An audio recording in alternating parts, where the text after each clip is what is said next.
Para mim é uma alegria enorme estar aqui com os irmãos mais uma vez, podendo compartilhar a palavra com os irmãos, ser edificado junto com os irmãos. E nós daremos sequência, meus irmãos, ao texto que já está sendo exposto, né? Que é o Evangelho de João. Nós daremos sequência então no capítulo 6, a partir do versículo 52 até o versículo 59. Evangelho de João, capítulo 6, verso 52 ao verso 59.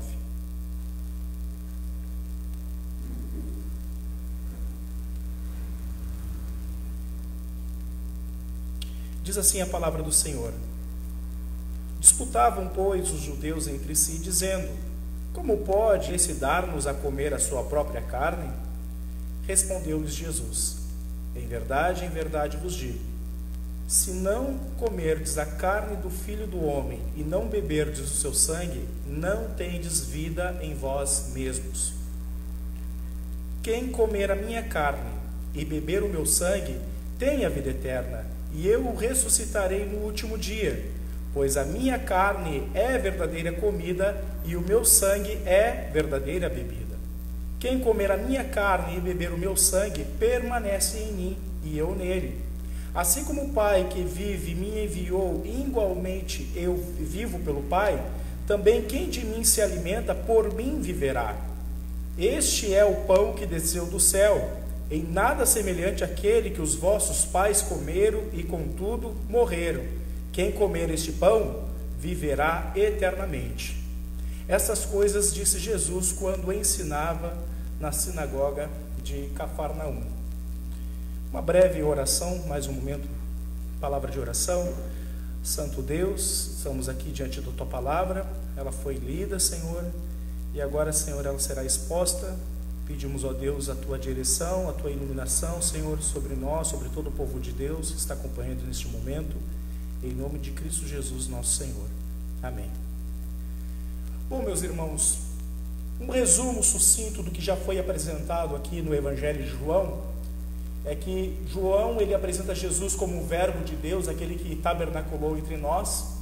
Depois ele vai falar no capítulo 3 sobre uma conversa que ele teve com um chefe, um reconhecido chefe ali dos fariseus, que era Nicodemos, apresentando uma linguagem figurada a respeito do nascer de novo, do nascer do Espírito, de ser uma nova criatura regenerada, transformada pelo poder de Deus. No capítulo 4 há uma conversa muito interessante de Jesus com uma mulher de Samaria, sentado à beira do poço de Jacó, em que ele, sedento, depois de uma longa jornada, ele para ali por um momento e ele passa a expor as verdades do reino de Deus para aquela mulher, e ali então há uma conversão em massa de toda a população de Samaria, reconhecendo Jesus como o Messias, como o Filho de Deus, como aquele que estava sendo aguardado não somente pelos judeus, mas também pelo povo samaritano. E aí no capítulo 5 acontece o fato em que ele restaura a saúde de um coxo, e aí ele traz também a pregação do Evangelho, e depois ele multiplica pães e peixes para toda a população. Então é sempre bom e interessante, meus irmãos, trazermos um pouquinho sobre o que estava acontecendo e o que havia acontecido ali de fatos que fizeram com que Jesus trouxesse esse sermão duro. Como vocês viram, são palavras um pouco carregadas, e não somente há uma carga emocional, uma carga de ênfase no que Jesus falou agora nesse texto em que nós acabamos de ler, mas há também uma carga emocional e uma certa desavença sobre o povo que escutou essa mensagem de Cristo.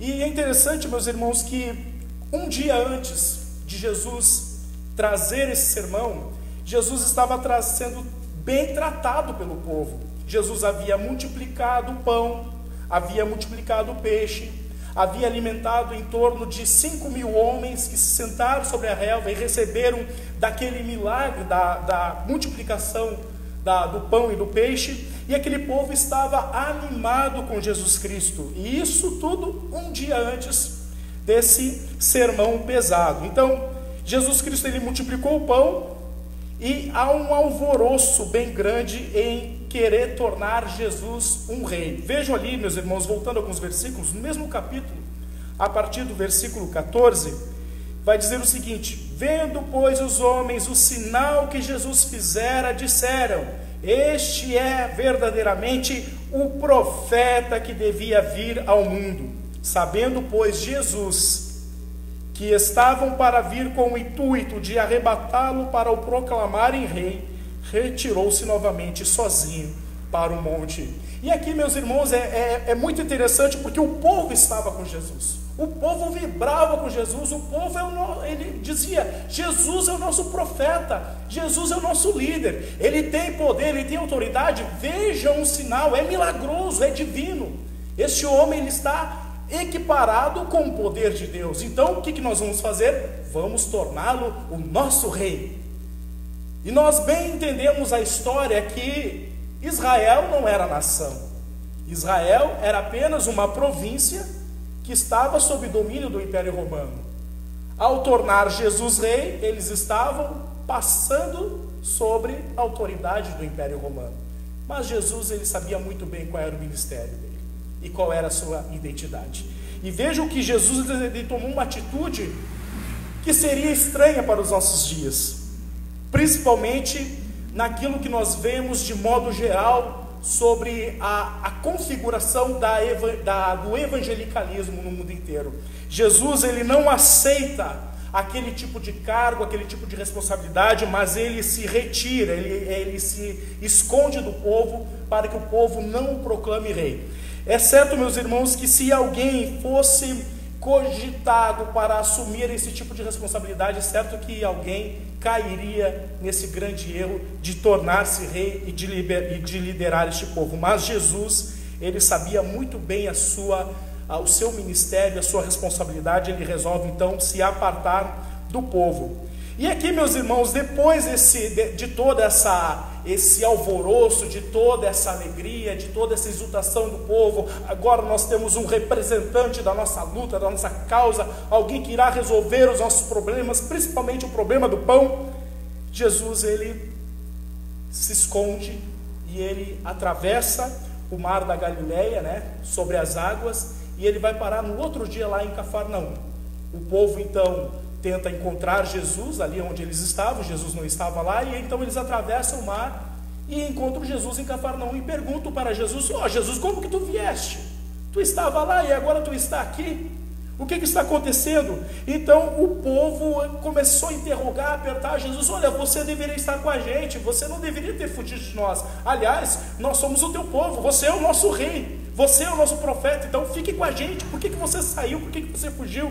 E Jesus, ele é muito fantástico, porque Jesus ele traz uma resposta aqui, meus irmãos, no versículo 26, respondeu-lhe Jesus: em verdade vos digo, vós me procurais não porque vistes sinais, mas porque comestes dos pães e vos fartastes.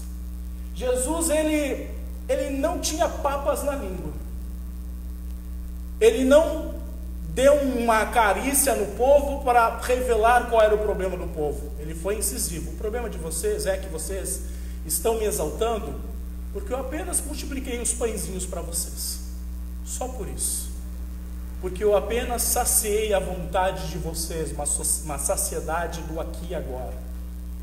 E isso Jesus ele precisava agora tratar de uma forma mais profunda, mais sucinta, para revelar qual era o verdadeiro problema do povo. O problema deles não era a falta de pão, o problema deles não era a falha do governo, o problema deles não era a forma em que eles estavam sendo governados, o problema deles era muito mais profundo, a raiz estava muito mais profunda. Então o povo ele chega a Cafarnaum, interroga, e Jesus denuncia a insistência deles por Jesus, mostrando para eles que o problema deles era que eles estavam apenas querendo ser satisfeitos nesta vida. E aqui, meus irmãos, nós vemos que um celeuma se criou, um problema muito grave acabou sendo criado aqui nesse relacionamento entre Jesus e o povo. E aqui aumenta um pouquinho mais a intensidade desse celeuma, meus irmãos. Veja como que ficou configurado aqui, que Jesus, meus irmãos, ele utilizou uma palavra figurada para denunciar o problema daquele povo. Veja o que diz aqui, ó. Disputavam, pois, os judeus entre si, dizendo: como pode este dar-nos a comer a sua própria carne? O que o povo interpretou aqui? O que o povo entendeu? Será que o povo também estava entrando na linha filosófica de Jesus Cristo? Será que o povo também estava utilizando a mesma linguagem de Cristo? Não, o povo havia entendido a linguagem de uma forma superficial. Eles não haviam entendido uma linguagem figurada, mas eles haviam entendido uma linguagem totalmente superficial. Eles estavam entendendo que Jesus estava propondo para eles que eles cometessem antropofagia, que em outras palavras é o famoso canibalismo. E não é à toa que no primeiro século da igreja, após ali a morte dos apóstolos, a igreja no Império Romano era acusada de cometerem antropofagia.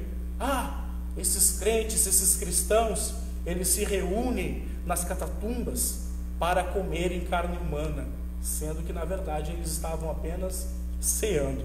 Então aqui esse povo ele estava totalmente envolvido em um problema e Jesus precisava tratar dessa questão. Jesus ele utiliza uma linguagem figurada para trazer uma expressão do sentido espiritual. Veja, por exemplo, meus irmãos, o que Jesus fez com Nicodemos. Jesus falou sobre novo nascimento lá no capítulo 3, e no versículo 4, Nicodemos diz: como pode alguém voltar a nascer de novo? Voltaria alguém para a barriga da sua mãe e voltaria a nascer? Jesus ele fala numa linguagem terrena para expressar um valor espiritual, mas Nicodemos ele entende apenas a superfície da fala de Cristo. Entendeu apenas que ele deveria voltar a nascer como se for como uma criança qualquer. Veja, por exemplo, meus irmãos, o relato da mulher samaritana, lá no capítulo 4, em que Jesus, assentado à beira do poço de Jacó, ele fala sobre uma fonte de rios de águas vivas, e ele próprio é essa fonte, e que ele próprio tinha essas águas vivas que saciariam a sede daquela mulher, e não somente trariam saciedade para a sede dela, mas seria também a força que levaria ela para viver a eternidade. E o que aquela mulher entendeu nessa linguagem figurada? Ela entendeu apenas a superfície da fala de Cristo. No versículo 15, lá no capítulo 4, a mulher vai dizer: Senhor, dá-me dessa água para que eu não mais tenha sede, nem precise vir aqui buscá-la. Ela só entendeu necessidade básica. O meu problema, Jesus, é que eu tenho que vir nesse poço toda hora saciar a minha sede. Então, se o Senhor puder resolver o meu problema, está ok. Então, o povo, meus irmãos, e assim não somente o povo, mas toda a criatura, todo ser humano, ele só entenderá a linguagem superficial de Cristo se o Espírito Santo não estiver revelando a máxima espiritual por trás das palavras de Cristo. O povo deu ouvido a alguns pontos do texto, meus irmãos, é fato, mas eles não traduziram o texto de forma correta. Como eu disse antes, eles traduziram como se fosse uma indução de Jesus Cristo a eles cometerem antropofagia, canibalismo. Veja aqui, meus irmãos, que isso é explicado pelas Escrituras. Por que o povo só entende a margem do que Cristo está dizendo? Você pode ver isso, meus irmãos, em qualquer religião que se utiliza da Bíblia Sagrada. Se você vê, por exemplo, no Espiritismo, você vai ver que em algumas palestras espíritas, alguns salmos são citados. Mas quando vai falar a respeito da máxima, do problema do pecado, e que o homem só venha uma vez, e morre somente uma vez, e vindo depois da morte o juízo, isso não é palavra de Deus, isso é má interpretação, isso é aquilo, isso é aquilo outro. Vocês vão ver que o budismo também irá utilizar a palavra de Deus. Mas quando a palavra disser que Jesus Cristo é o único mediador entre Deus e os homens, espere bem assim, só algumas passagens da Bíblia a gente considera. Então o ser humano, por natureza, ele sempre estará com os seus sentidos embotados. Os seus sentidos não estarão plenamente desenvolvidos para escutarem a palavra de Deus na sua totalidade e compreender todo o sentido real daquilo que Jesus, daquilo que Deus, daquilo que o Espírito Santo, usando os homens que escreveram as Sagradas Escrituras, quis dizer para mim e para você. Se o Espírito Santo não trazer essa nova natureza em nós, nossos sentidos estarão embotados. Vejam, meus irmãos, o que diz lá em 2 Coríntios, no capítulo 3, no versículo 14, Paulo explicando a respeito desse embotamento. Mas os sentidos deles se embotaram, pois até o dia de hoje, quando fazem a leitura da antiga aliança, o mesmo véu permanece, não lhe sendo revelado que em Cristo é removido. Vejam, meus irmãos, que até mesmo na leitura da lei, eles não conseguem encontrar Cristo como o Messias prometido para o povo judeu e para o mundo inteiro. Então aqui, meus irmãos, é isso que eles entenderam. Eles entenderam a periferia da fala de Cristo, a parte rasa daquilo que Cristo queria falar para o povo judeu. E vejam, meus irmãos, que o que Jesus comenta aqui? Qual é o ensino que Jesus quer trazer por meio desse texto? Jesus, ele divide o povo e toda a população, toda a humanidade, em apenas dois grandes grupos. O primeiro grupo é daqueles que comem e bebem da carne e do sangue de Cristo. E o segundo grupo é daqueles que negam esse tipo de atitude, que se abstêm dessa ordenança de Cristo. Como eu falei, a linguagem é figurada para trazer um conceito eterno. E a intenção de Jesus aqui, utilizando essa linguagem figurada, meus irmãos, era trazer a atenção do povo.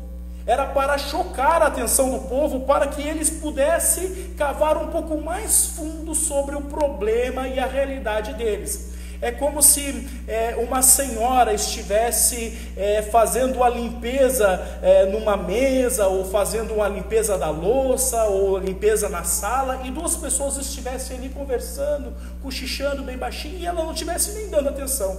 Mas de repente saltam algumas palavras que atraem a atenção dela. Uma das pessoas vai dizer: eu matei.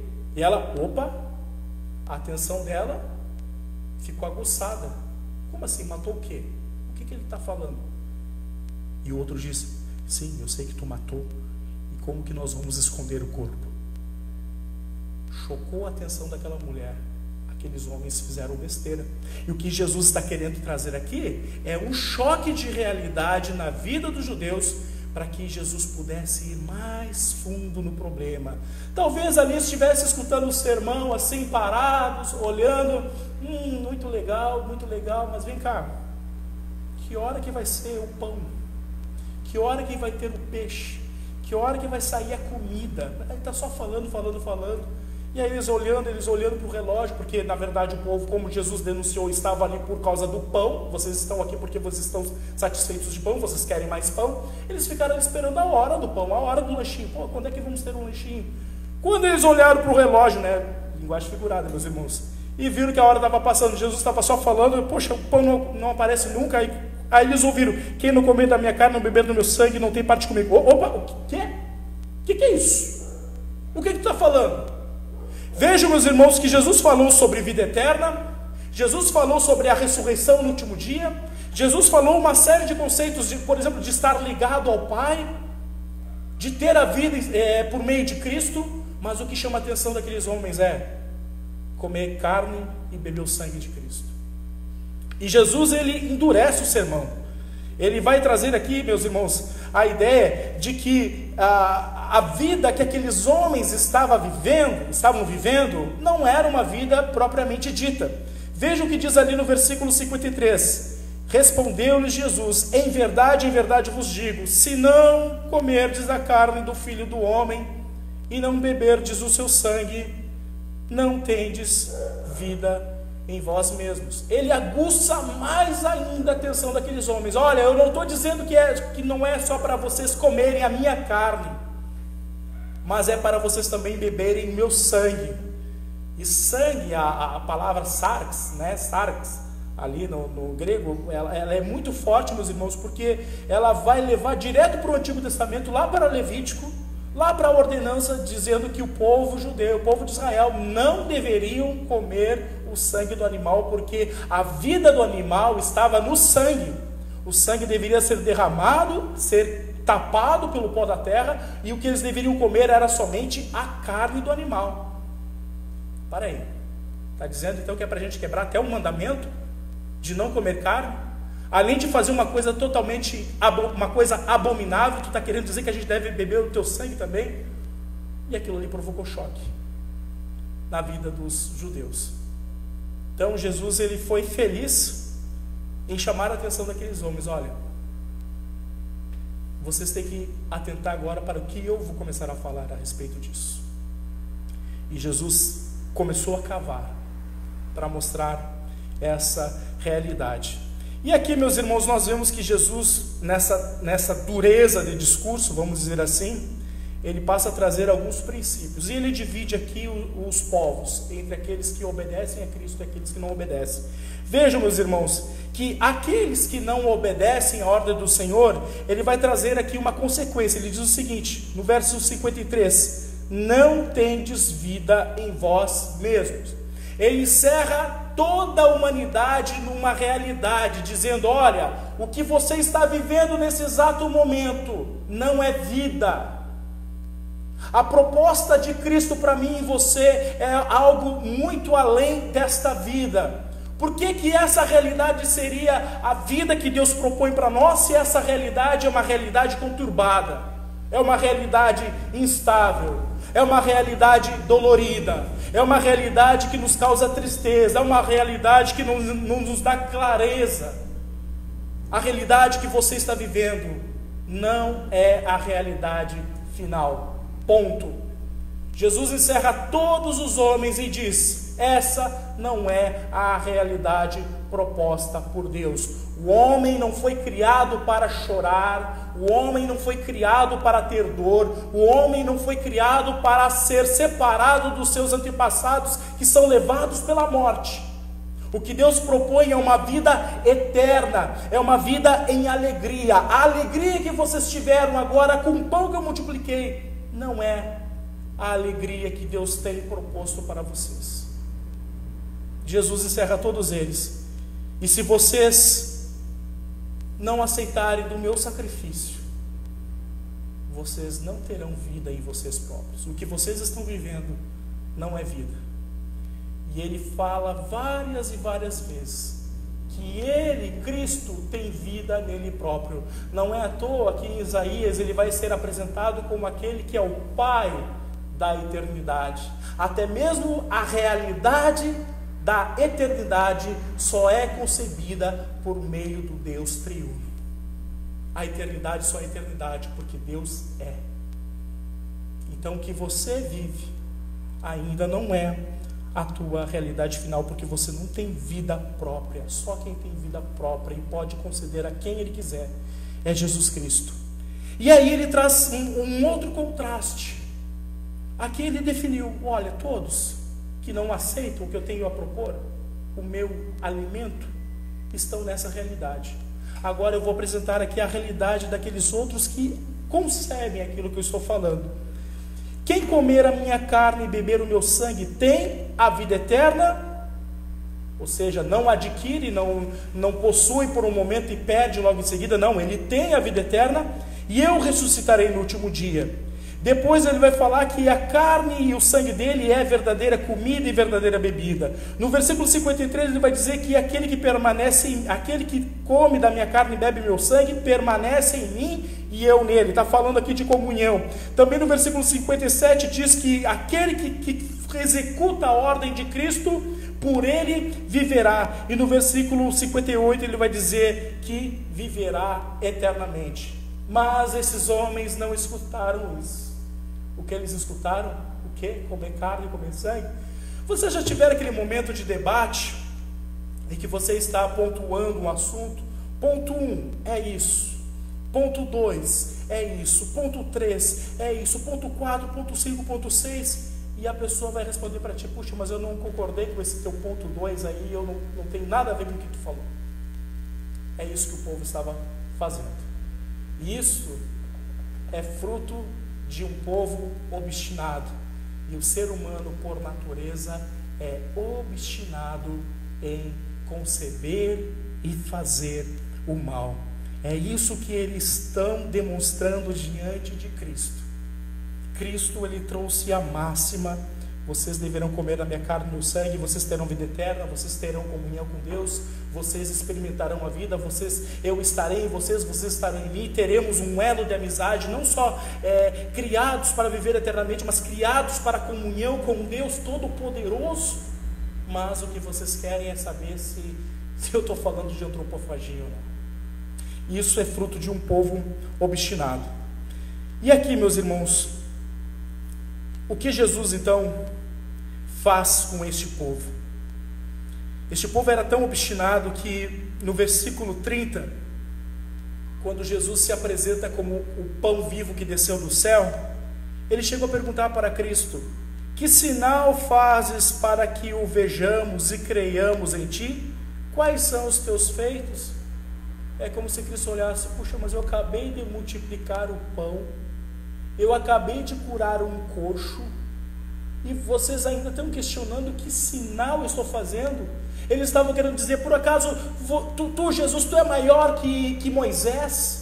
Moisés nos deu do maná. E Jesus vai responder: não foi Moisés que deu o maná para vocês, foi Deus. E essa fala revelava a idolatria do povo em idolatrar Moisés como a máxima, sendo que quem deveria ser idolatrado, exaltado, era o próprio Deus, o detentor do maná, aquele que envia o alimento do céu para sustentar o seu povo. E veja o que esse povo revelou-se idólatra, revelou-se cego como uma imagem de escultura, como uma peça da idolatria, e ainda se revelou obstinado. E quando nós olhamos para a nossa humanidade, quando nós olhamos para cada ser humano que vem na face da terra, nós vemos exatamente isso: pessoas com ídolo, pessoas cegas, pessoas que vivem vibrando para uma coisa que não é Deus. Mas Jesus Cristo diz: se você não comer da minha carne, não beber do meu sangue, vocês não terão vida eterna. Mas Guilherme, se não é antropofagia, o que Jesus está falando? O que Jesus está promovendo então? Beber da carne e do sangue de Cristo é assimilar por inteiro a obra de Cristo. É você dizer: isso agora é meu, isso agora pertence a mim. É você se dedicar a tal ponto de fazer com que aquilo seja a realidade de tua todos os dias. O nascer do sol, o pôr do sol, você medita nessas coisas, você vê que o teu pecado é maligno, você vê, conforme você meditou lá em Isaías 53, que Deus, ele teve que fazer uma obra terrível para que a tua vida fosse salva. Você assimilar o sangue e a carne de Cristo, vai entender que um grande sacrifício, um grande preço foi pago por você, para que você tivesse o direito da vida eterna e a comunhão com Deus. Se vocês verem lá em Isaías 53, no versículo 1, quem creu na nossa pregação? Ali já está revelando um povo que vive à margem das palavras de Cristo. Mas o braço do Senhor é quem moveu o meu e o teu coração, para que você compreendesse o sentido profundo da tua mazela, do teu pecado, e o que ele provocou para Deus. A ira de Deus, o terror, o medo que Jesus teve que experimentar na cruz do Calvário, para que eu e você fôssemos salvos. Você entendendo o que Cristo fez, você entendendo o que Cristo pagou para que você fosse salvo, você estará assimilando a carne e o sangue de Cristo. Vejam, meus irmãos, que isso é muito além do crer, porque crer em Jesus, muitas pessoas creem: Jesus é o Filho de Deus, Jesus é o profeta. Jesus ressuscitou. Ótimo, exatamente. Mas Jesus verteu o seu sangue e partiu a sua carne para que você fosse salvo. É muito além do que simplesmente crer no Jesus histórico ou no Jesus dos fatos. Mas é você viver agora em gratidão por esse sacrifício que foi feito. Você tem direito à vida eterna. Você tem direito à comunhão com Deus. Você tem direito a estar com Deus por toda a eternidade, uma qualidade de vida muito melhor do que essa realidade, a estar ligado com Cristo, se você conceber na tua vida o sacrifício do Cordeiro de Deus por você. Meus irmãos, o anticristo,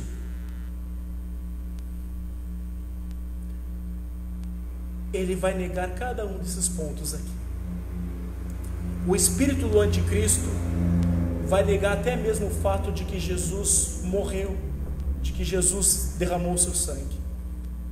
E é interessante, meus irmãos, porque aqui há uma manifestação exata do que é o espírito do anticristo.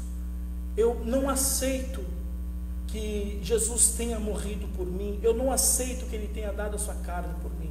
É essa a verdade que ele atacará. Tanto é que quando João vai escrever lá a primeira epístola universal de João, a sua primeira carta, ele vai dizer que o espírito do anticristo nega que Jesus Cristo veio em carne, que ele morreu e que ele ressuscitou ao terceiro dia. Esse é o principal ponto da pregação que será atacado. E não é à toa, meus irmãos, que este ponto tem sido negligenciado. Vejam bem, qual o Jesus que tem sido ensinado? O Jesus que multiplica o pão, o Jesus que faz milagre, o Jesus que aumenta o saldo da tua conta bancária, o Jesus que te ajuda a pagar todas as parcelas do cartão, o Jesus que é voltado para esta vida, um Jesus que é voltado para os bens materiais, um Jesus que não é Jesus, que é apenas mamon. Mas o verdadeiro Cristo, Messias, é o Jesus que verteu o seu sangue. E o verter desse sangue revela a malignidade da nossa situação pecaminosa. Por isso que no versículo 11 de Isaías 53 diz que ele verá o fruto do seu penoso trabalho e sua alma ficará, enfim, satisfeita. Você é alvo disso? Você é alvo desse amor? Você que ainda não conhece Cristo, você que percebe a tua realidade espiritual nessa noite, entenda bem que se você não assimilar, não crer que Jesus Cristo ele morreu por causa do nosso pecado e que ele tem o poder de dar vida eterna e de nos ressuscitar no último dia, você apenas será mais um do povo daqueles que não têm vidas neles próprios, que vivem uma realidade que em breve passará e se tornará em dor e lamento. Curve sua cabeça, vamos orar ao Senhor.